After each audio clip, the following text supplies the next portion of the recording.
I am already loving this so much. I feel like people are gonna give me the side eye if I don't like this one. Hey, how's it going? Welcome back to my channel. My name is Gabby, and today we're going to be starting on a reading vlog that I am so excited about because it's going to be reading BookTube's favorite books of 2025. You know, I've been wanting to make a video like this for years, and I think I've attempted to make a video like this for the past couple of Januaries, but it never ended up panning out, and so I finally followed through on doing a BookTube's favorites. And in this video, I'm going to be reading 6 different books, but I also did want to warn you that I do have one DNF in this video. In this video, I really wanted to push myself to have a mix of a bunch of different things, so some of these books are going to be books that were already on my TBR. Then some of these books are also going to be ones that are going to be pushing myself a little bit outside of my comfort zone with what I typically read. I really wanted to try some different things in this video and pick up books that I typically wouldn't. I mean, if you know me and my reading taste, I am a big lover of thriller, horror, and romance books. Like, those are my comfort genres. So I really wanted to push myself to go outside of those genres with this video. And some of the books that I read for this video were mentioned by a ton of booktubers, and then some of them were only mentioned by one. But I ended up selecting the books for this video based on which books I would have access to. I was able to get a few of these from my library, and then also just sorting them based off of which books I was the most interested in reading. All the booktubers mentioned are going to be linked down below. The first one is going to be this book called James by Percival Everett. This is a book that I've been hearing so much about, I think for the last year or maybe even 2 years. And this one was mentioned by 3 different booktubers that I watch. It was mentioned by Gavin from Gavin Reads It All, also from Ashley's Little Library, and it was also mentioned by Freshly Read Books. Choosing this book for this video is definitely pushing myself outside of my comfort zone a little bit because this one is not only,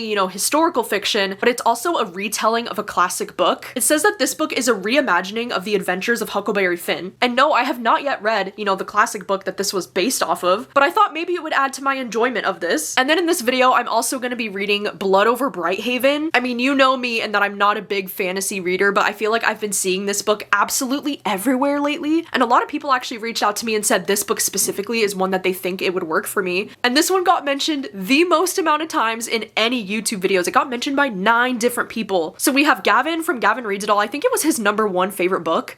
And then we have Rachel from Raven-Haired Reader. It was also mentioned by Plant-Based Bride. We have Janine from This Story Ain't Over mentioned this one. Book in Hand, Novel Life, The Book Castle, Kalila D, and Samantha Donovan.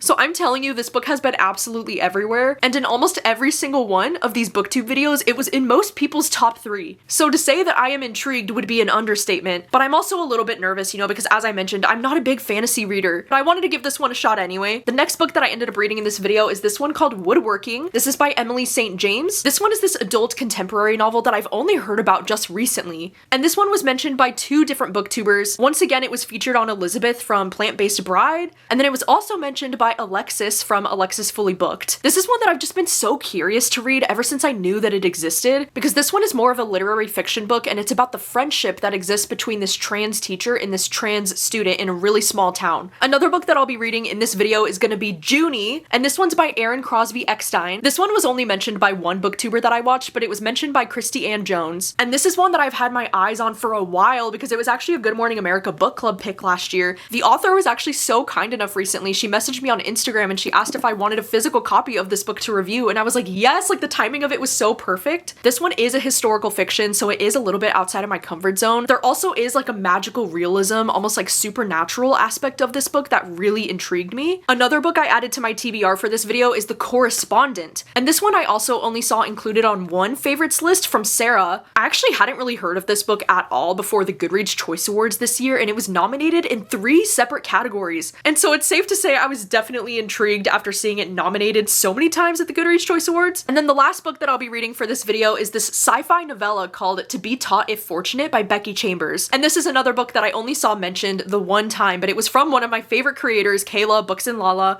It was her #1 favorite book of 2025. And after hearing the way that she talked about this book, I was like, okay, I need to drop everything and read the sci-fi novella immediately. I also felt like this was perfect timing because one of my goals, for 2026 is to try and read more sci-fi. And so it kind of just felt like all of the stars aligned and it would be the perfect opportunity for me to read this, especially because me and Kayla tend to have very similar taste when it comes to books. So if there's anybody that I'm taking recommendations from, it's gonna be Kayla. So yeah, those are the 6 books that I end up reading in this reading vlog. Let me send you back a couple of weeks when I started on the first thing. Throw me a warning without a sound. You left me all alone to take it on myself. This can't be. Take your time.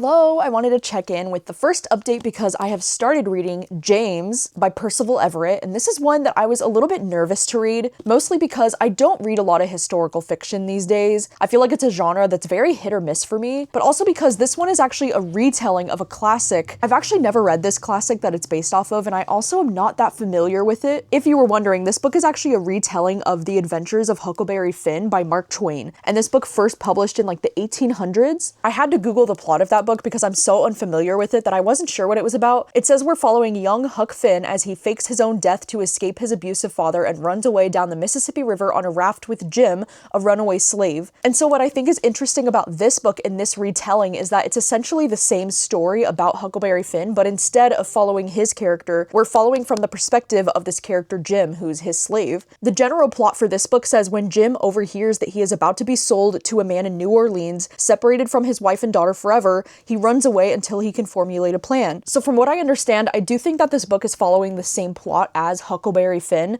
but we're just following from Jim's perspective instead. And I've been talking about this a lot recently, how like I love stories that kind of take a classic story that we know and that we're familiar with, and the author takes that story and does something different with it that we haven't seen before, or maybe giving us a different perspective that we might not have considered before. I really love that, and I feel like that's becoming more and more popular in fiction. I just hit part 2 of the book, so I thought it would be a good time to update you because I'm already 185 pages into this one, and it is absolutely flying on audio because the audiobook's only 8 hours long. I'm really enjoying the writing in this book, and I feel like right away there was already so much powerful commentary. Like in chapter 2 of this book when he's talking to his kid, and he says, white folks expect us to sound a certain way, and it can only help if we don't disappoint them. He has this whole conversation with his daughter right at the start of this where he's explaining to her how they have to speak to white people in a very specific way. They said, because they need to know everything before us. They need to name everything. She said, because we must let the whites be the ones who name the trouble. And I just thought starting the book with that conversation was very powerful. There was also a really good conversation right at the start when it said, why did God set us up like this? And it says, there is no God, child. There's religion, but there's no God of theirs. Their religion tells that we will get our reward in the end. However, it apparently doesn't say anything about their punishment. And it says religion is just a controlling tool they employ to when convenient. I also do love this character, Jim. I love the way that he talks about books and writing. When he said, I had never read a novel, though I understood the concept of fiction,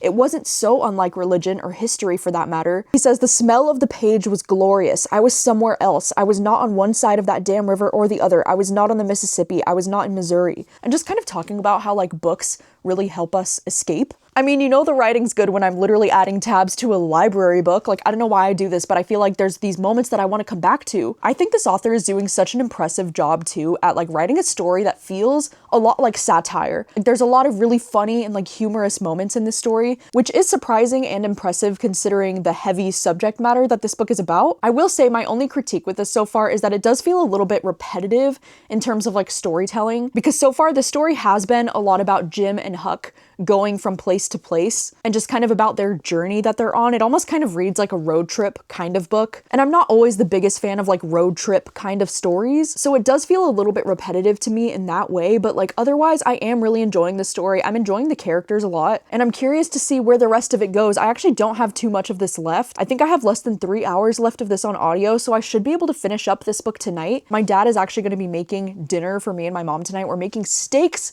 which is so exciting because I haven't had steak in a while. So we're gonna be doing that. I'm probably gonna be watching more of Supernatural tonight with my mom. You make me feel high.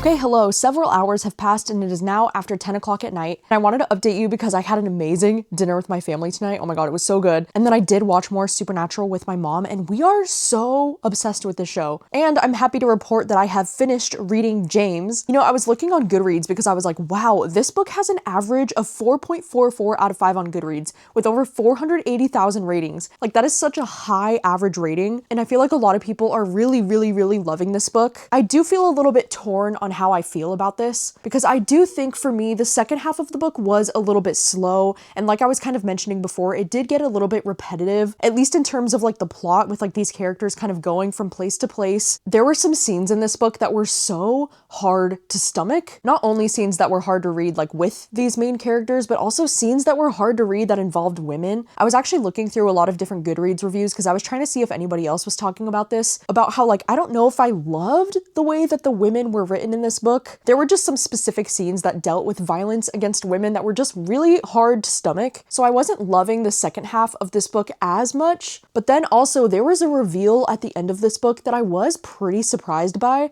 I mean, to be honest, I don't really know how I feel about this reveal. Like, I think I need to let it sit a little bit more. And I actually don't know, because since I'm not that familiar with like the original Huckleberry Finn, like I don't know if that's a twist that's also included in that book, or if this author decided to like shake things up and have this twist at the end of the book. Like, I have no idea, but either way, I think it was a shocking twist. And I also loved the very final like paragraph in this book, like the last few sentences. Oh my God, it was so good. It gave me like full body chills. So I can totally see why a lot of people are really loving this one and why it's been rated so highly. I just don't know if it was my perfect book. Like, I'm probably gonna end up giving this around like 3.5, maybe 4 stars, somewhere in that territory. I'm glad that I finally read it though, because I feel like I've been hearing about this book for such a long time, and I feel like this author is really talented when it comes to the writing style, and I really felt like I knew these characters while I was reading. I agree with this blurb on the back that describes this book as being funny and horrifying, brilliant and riveting. And I'm glad to have finished the first book for this video, and I will update you once I start the next one.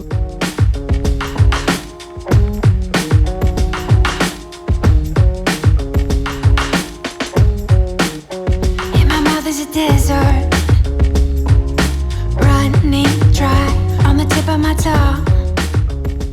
Hi, hello. It is now the next morning, and I'm excited to update you because this morning I started reading Woodworking, and I read up to page 126 out of 383, so I'm about 32% of the way through the ebook. I was able to get the ebook checked out from my library, and I was able to get the audiobook checked out from my library. Like, the timing of this could not be more perfect. And even though I'm only 30% of the way through this book, like, I am already loving this so much. I don't want to jinx it, but I feel like this could be a 5-star read for me. So in this story, we're following this character named Erica, and she is a trans teacher, but she actually hasn't come out as trans to anybody in her life except for this other student named Abigail. Abigail is one of Erica's students in her class, and she is also a trans teen, and so Erica kind of like finds comfort in her and like wants to talk about what's going on with her. And in this story, we follow both Erica and Abigail's perspectives, like we kind of go back and forth. Oh my gosh, I am loving Abigail's character so much. Like, she is absolutely freaking hilarious. Reading from her perspective has been so amazing. Like, she just has such a distinct voice in this book. And even though I do love both Erica and Abigail as characters, I do feel a little bit more connected to Abigail at this point. I do really love the writing style in this book though, and I really love how anytime another character calls Erica by her dead name, it kind of like bleeps it out on the audiobook with this like staticky sound. And even in the ebook, like, we don't even know what this character's dead name is. It just puts a bunch of letters. I'll show you what it looks like on the screen, but I thought that was so cool and like such an interesting little touch. I actually think Abigail is like so funny and such an interesting character to follow because she's definitely like the moody,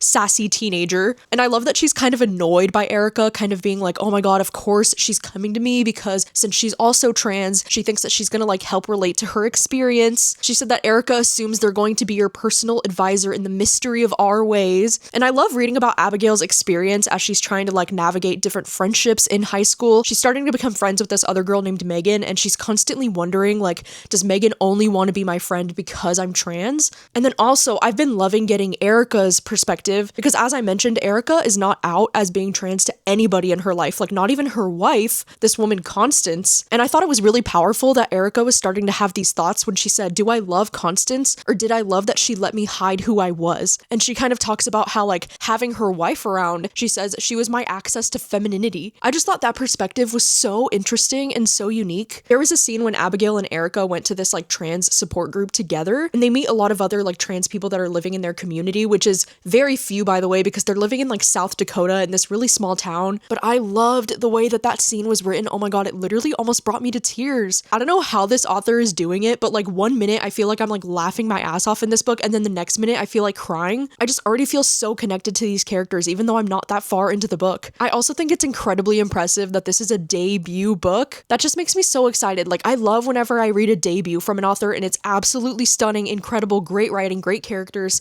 And so I'm really really enjoying myself. Like, I'm loving this even more than I thought I was going to. I just got to a point in the story, like a little bit over 100 pages in, where it felt like things were getting like really sad, and I feel like the tone of the book was starting to change. So I felt like now would be a good time to update you, because I don't know where the rest of the story could be going. And God, part of me just wants to like drop everything and like finish reading this book today because of how much I'm loving it. But I did promise myself after I got about 100 pages in, I need to pause from this for now because I need to finish editing this reading vlog. But hopefully I can finish up this book tomorrow because it's going so incredibly well, and I feel like we could have a 5-star on our hands. I hope you know that I will never let you go.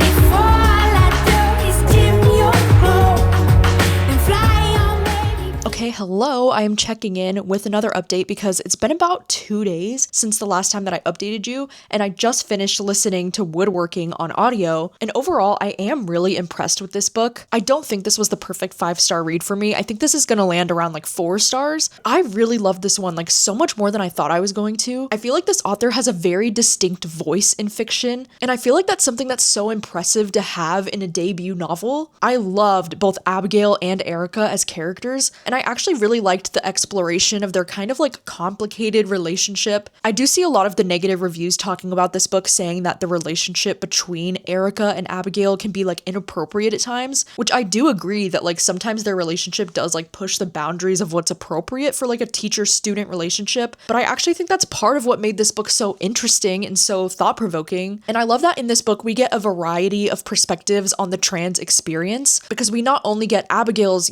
perspective, and her perspective is unique because she's still a teenager, where Erica is an adult, like navigating her experience with being trans, and I think Erica's experience is also kind of different because she's still closeted, but we also do get the perspective of a third character who's also trans, and I feel like that perspective also added a lot to the story for me. And I feel like just in general, this was such a strong story for me, not only about, the trans experience, but also just about the human experience. All of these characters just felt so real to me, and all of the situations that they were in felt very real, and I feel like there was like a bit of nostalgia and hope in this book as well, because most of this book is taking place in 2015, which like now was over a decade ago, because there was a lot of talk in this book about how all of them were hoping for the first female president, and I was like, oh my god, like that hits a little close to home, because I remember that time. I remember all the hope that I was feeling back in 2015, and I feel like this book coming out in the year of 2025, it's just really sad to think about all the things that have changed even since 2015. It's crazy what a difference 10 years can make. And so I really enjoyed reading this book because I love reading about women supporting women. I love reading about trans solidarity. The author's note at the end was also especially hard-hitting. I feel like the only reason it's not a 5-star for me is because I do think in like the last third of the book, I think the tone got a lot more serious for me,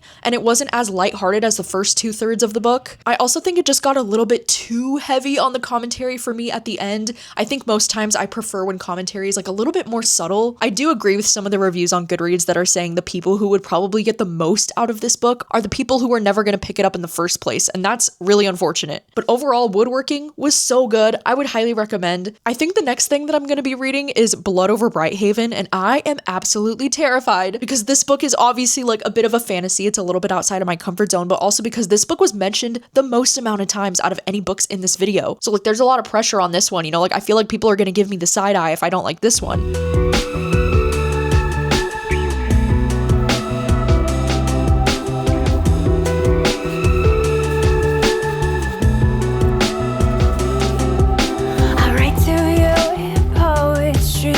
Words left on the shelf.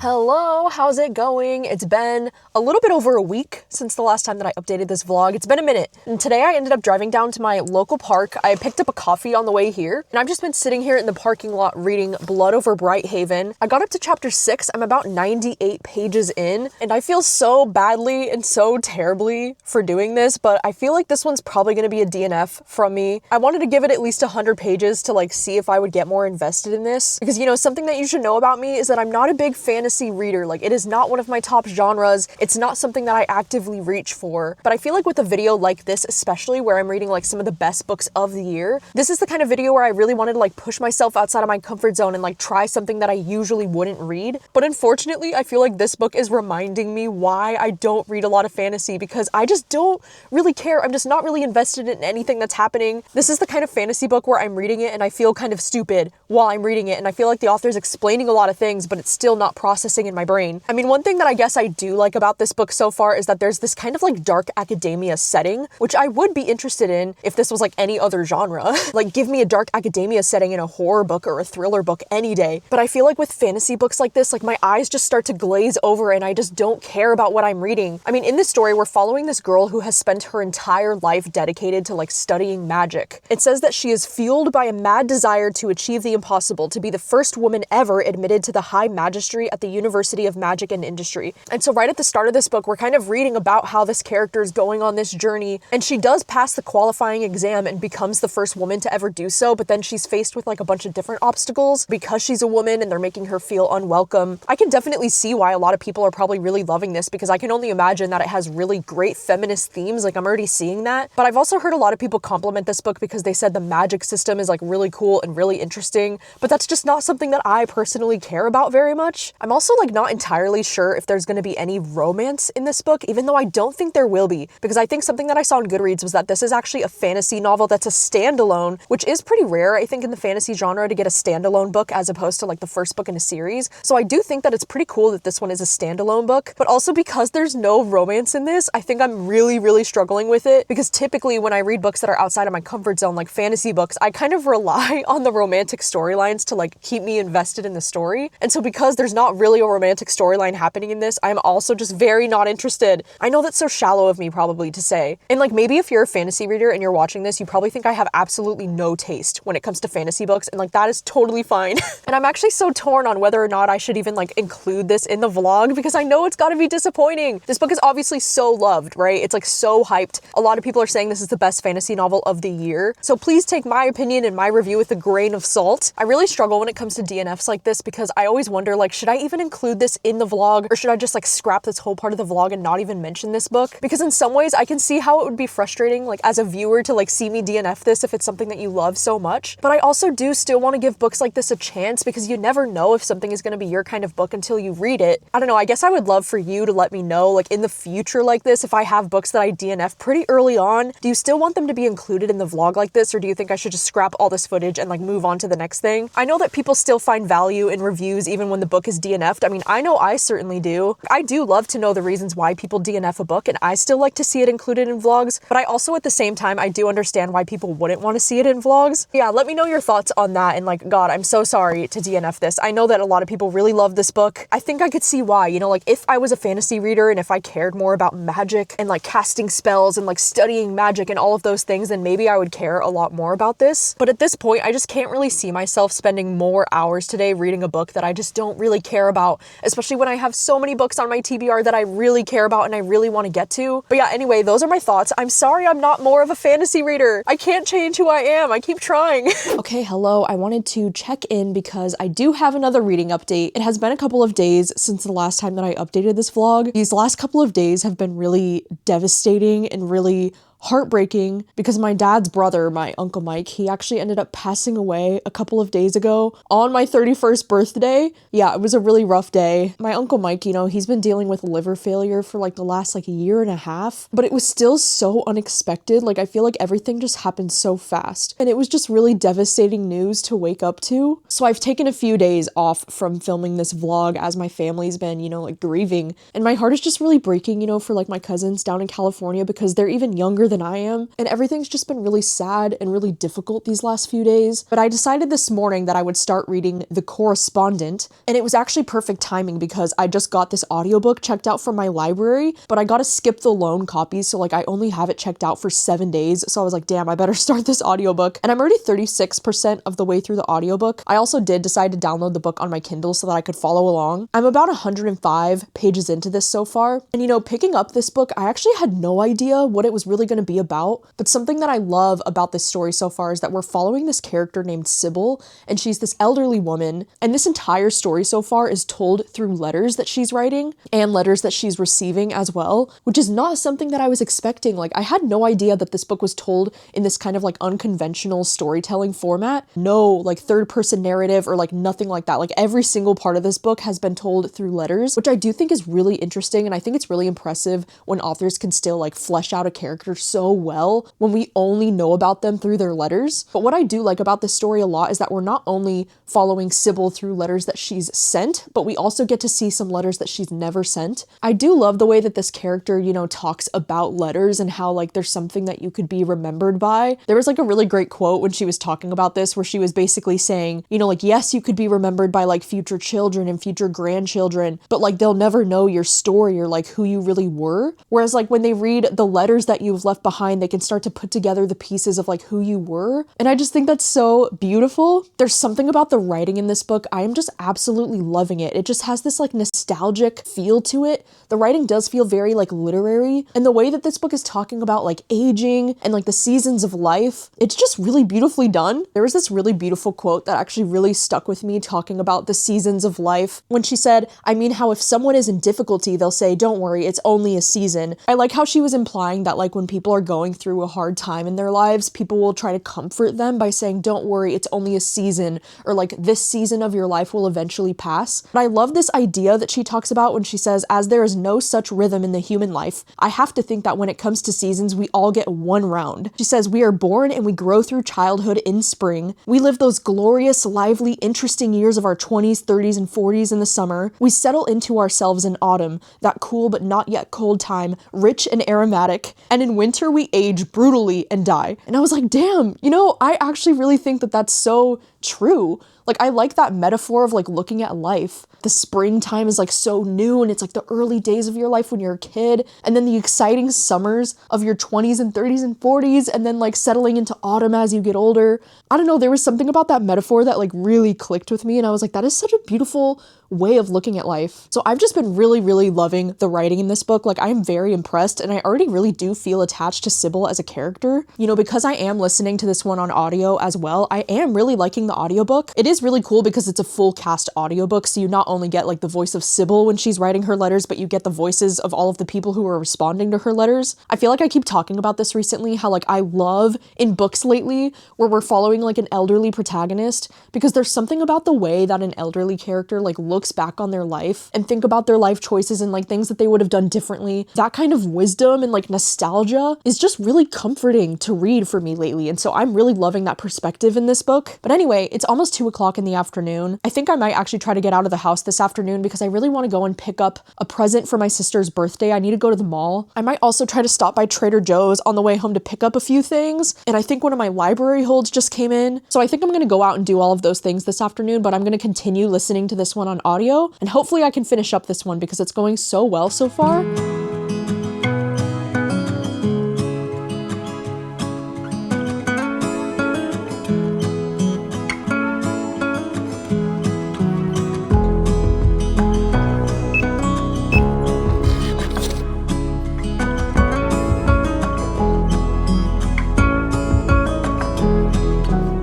Hi, checking in with another update because it's now just after 4:30 in the afternoon. I am back from doing all of the things. I ended up getting my sister a gift card to Ulta for her birthday because I feel like that's something she's gonna really enjoy. I also did go by Trader Joe's and I got a bunch of different groceries, but I actually tried these for the first time today. These are the white cheddar corn puffs, and holy shit, these are so good. They actually remind me of this Korean snack that I just had from H Mart not too long ago, and I think I do like the Korean snack a little bit better than these ones. But it's amazing because I don't have an H Mart that close to me. Like, I have to travel kind of far to get to the H Mart, whereas Trader Joe's is a little bit closer to me. This kind of tastes like white cheddar popcorn, except it's like way more softer on my teeth, which is something that I really like. And I just finished listening to The Correspondent on audio, and like, wow, this was such an incredible book. You know, this is the first book that I've read since my uncle just passed away a few days ago. It kind of feels like one of those books that just like came into my life at the perfect time, but also it made it like extra difficult to like read this book at the the same time, because this book really does touch a lot on grief, and there were so many beautiful quotes about grief that kind of like stopped me in my tracks. You know, like, it was just something that was so beautiful to listen to, but also hard to listen to. And I feel like if you've recently lost someone that you love in your life, it's probably gonna hit a little bit harder than it typically would. But I love this book for so many reasons. I think not only was it such beautiful, you know, like commentary about grief and like going through hard things, this book just felt so human to me. And Sybil's character especially, like she just felt very human and very real, because she's the kind of character where like she definitely has her own flaws. She's not a perfect character, but I think that's what makes her so much more interesting. And some of the things that she's gone through in her life and like the things that you learn about as you're reading these letters, it's just so heartbreaking, but also so beautifully done. And this audiobook especially was so good and so well done, especially the narrator who was doing the voice of Sybil throughout the book, because oh my god, like sometimes when she'd be reading these letters, she would take these like pauses and she would get all like choked up on the audiobook, and it was making me emotional. She would do these long pauses between sentences, or she would even like gasp like she was about to start crying. Dude, this audiobook was crazy. It was so good. And it made me want to be more emotional while I was reading this. I also just kind of love the way that this book really romanticizes the idea of writing letters and like having something that you're leaving behind. And especially during a time like this, you know, where it seems like a lot of things are becoming digital nowadays. Technology is really taking over. AI is really taking over. And so I loved the way that this book really romanticizes the idea of like taking the time to write letters. It was just so beautiful, and it really reminded me of the days when I was a kid. You know, back in elementary school, we used to have like pen pals that we would write to, and I just really miss those days. You know, like I do love the idea of like writing letters. This book really did feel like such a comforting thing for me to read today. I feel like ratings wise, I don't know if I want to give it the full 5 stars. Like I don't know if it was the perfect book for me. I'm thinking it's probably going to be around like a 4.5 star. This is definitely one of those stories that makes you think a lot about your own life and the choices that you've made and what's going to happen to us as we age. And it was really sad at times, but it was also such a good read. Later tonight, I think my dad is going to be making this like chicken Alfredo. So I'm really looking forward to that. And then me and my mom, we might possibly start season 5 of Supernatural tonight. We've been absolutely flying through the show. I'm so addicted to it. We finished season 4 last night. We watched 5 episodes to finish season 4 last night. And season 4 might be like my favorite season yet. I don't know, I really loved season 4. I think it's a tie for me between season 4 and season 2 so far for being like my #1 favorite. There was just so much going on in season 4, like I could not believe. I'm about to film a quick TikTok talking about all of my spoilery thoughts about season 4, so if you want to see that TikTok, I will have it linked down below. But I'm kind of nervous to start season 5 because of the way that season 4 ended. I'm like, where could this possibly be going? So I'm scared, but I'm intrigued. And I will update you tomorrow when I start on the next thing.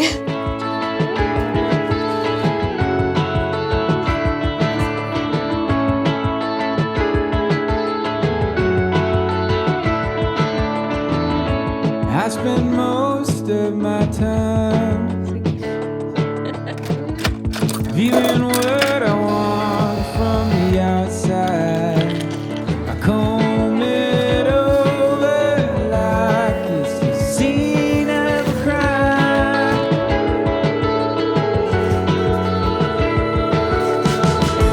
The only guilty I find.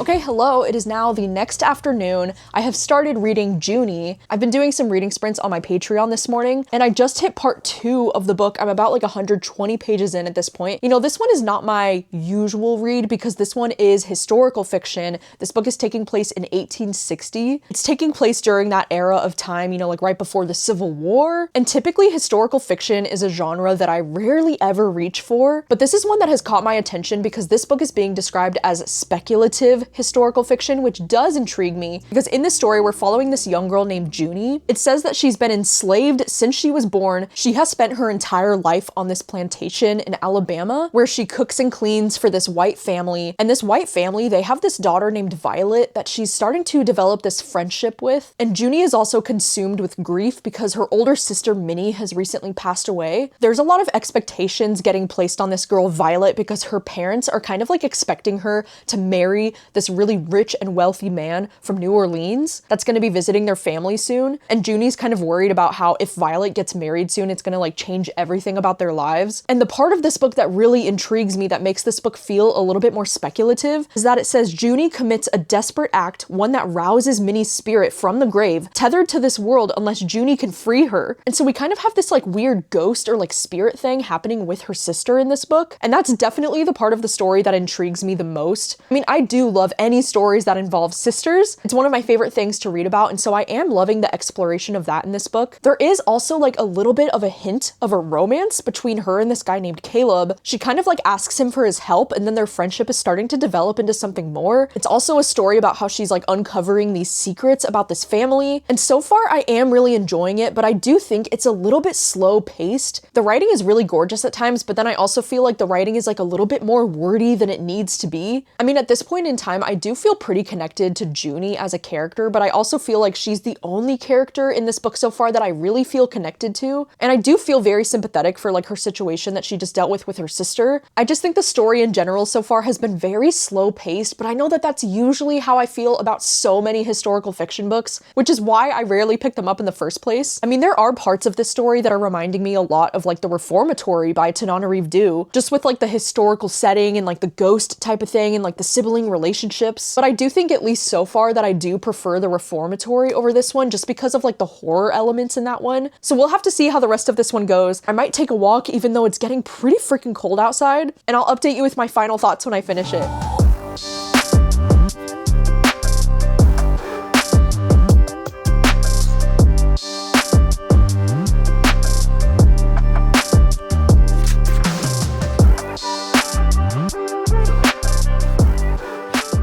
Hi, hello. Many hours have passed. It's now about like 4:30 in the afternoon.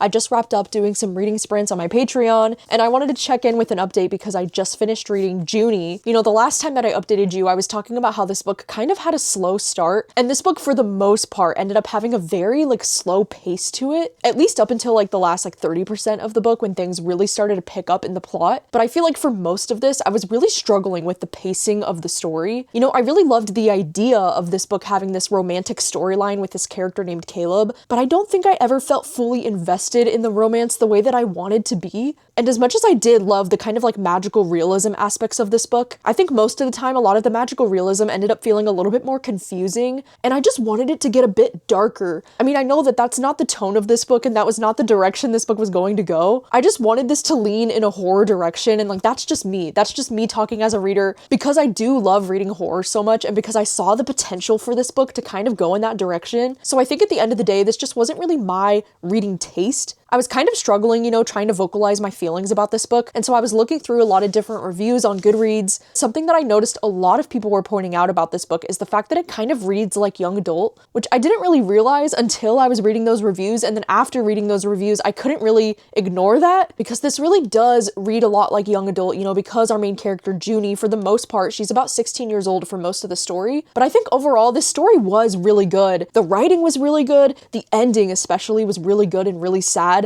I feel like this is one of those books that has like a gut punch of an ending, and I also really did appreciate the author's note included at the end of this book. I feel like it gave a little bit more of insight into why this author wanted to write this story, which I always love hearing about. I'm kind of torn on how I want to rate this one because for me, it's probably going to end up being around 3 stars. I think if you read a lot of historical fiction, then maybe this will be something that you'll really enjoy, because I do think a lot of historical fiction books do tend to have a slower pace like this, and I think that's why I usually struggle with historical fiction. I'm just really happy that I enjoyed this book for the most part because this cover is absolutely stunning, like one of my favorite book covers that I've ever seen.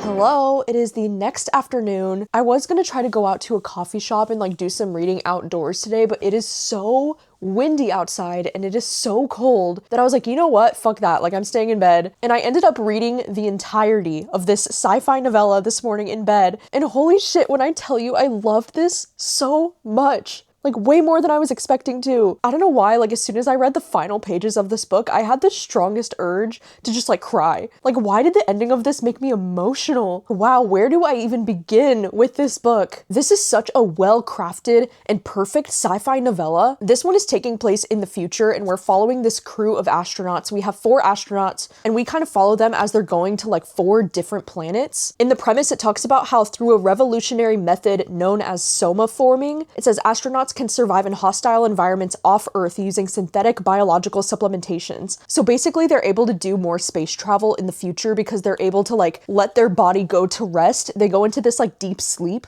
but it doesn't really age them the way that time does on Earth. And I think something that this author did so well is the character development. I felt like I knew all 4 of these people, and I am so impressed with the amount of character development that this author was able to pull off in just like 130 pages. I love the way that she wrote about these friendships, you know, between these astronauts and the way that they would trust each other's opinions so much. But I also loved getting kind of like the technicalities of like what it's actually like to be in space. You know, we do hear a lot about like their routine and like the nerdy things that they all get to do while they're in space, because all of them have different, you know, tasks and like things that they're good at. But I just thought it was so interesting to actually hear, you know, like from the astronaut themselves, like what they're doing on like a day-to-day basis and like what their job actually looks like. I think the reason why I ended up loving this one so much is because this is my favorite type of sci-fi. I love reading about or watching, you know, like astronauts exploring space and trying to discover any alien forms of life and like the discovery of different planets and like trying to find any evidence of life outside of humanity. And the way that time works differently when you're in space compared to when you're on Earth. This was just so up my alley and what I really love in sci-fi, and I'm so glad that I read it. I love that we're just following this crew of astronauts who's just going about their routine in space, but the way that we also get these like glimpses of, you know, like life on Earth and like what could be happening on Earth while they're out there, but the way that they don't have a ton of communication with Earth, it's just so interesting because it's kind of mysterious. I feel like some parts of this book really reminded me of my love for the movie Interstellar. If you've also seen Interstellar and you love that movie and you loved those scenes where they were just kind of going from planet to planet, kind of like figuring shit out, figuring out what's going on this planet and like testing different things. I think if you liked that element of Interstellar, I think you would love this. I also think there were parts of this book that reminded me of other sci-fi books that I've loved.